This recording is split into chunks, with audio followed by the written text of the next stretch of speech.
La prédication des apôtres se concentrait sur la mort et la résurrection du Seigneur, Jésus. Pierre, s'adressant au Sanhédrin, a proclamé clairement que Jésus est le seul chemin vers le ciel. Il n'y a de salut en aucun autre, car il n'y a sous le ciel aucun autre nom qui a été donné parmi les hommes, par lequel nous devions être sauvés. L'apôtre Paul, prenant la parole à la synagogue d'Antioche, a décrit Jésus comme le seul sauveur.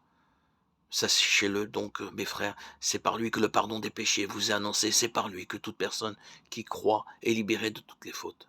Acte 18, 38-39. Jean ajoute que nous sommes pardonnés en Christ. Je vous écris, petit enfant, parce que vos péchés vous sont pardonnés à cause de son nom. 1 Jean 2,12. Seul Jésus peut pardonner les péchés. La vie éternelle au ciel n'est possible que par Christ. Jésus a prié. Or, la vie éternelle, c'est qu'ils te connaissent, toi le seul vrai Dieu, et celui que tu as envoyé, Jésus-Christ. Jean 17,3. Pour recevoir le don gratuit du salut de Dieu, nous devons regarder à Jésus, à lui seul.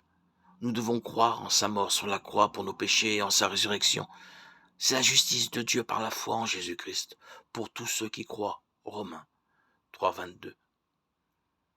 Un jour, pendant le ministère de Jésus, beaucoup de ceux qui le suivaient se sont détournés de lui et l'ont laissé espérant trouver un autre sauveur.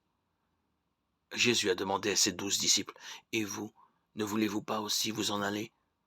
Jean 6, 67. Pierre a répondu exactement de la bonne manière. « Seigneur, à qui irions-nous ? Tu as les paroles de la vie éternelle. Et nous croyons et nous savons que tu es le Messie, le Fils du Dieu vivant. » Jean 6, 68, 69. Puissions-nous tous, comme Pierre, croire que la vie éternelle ne se trouve qu'en Jésus-Christ.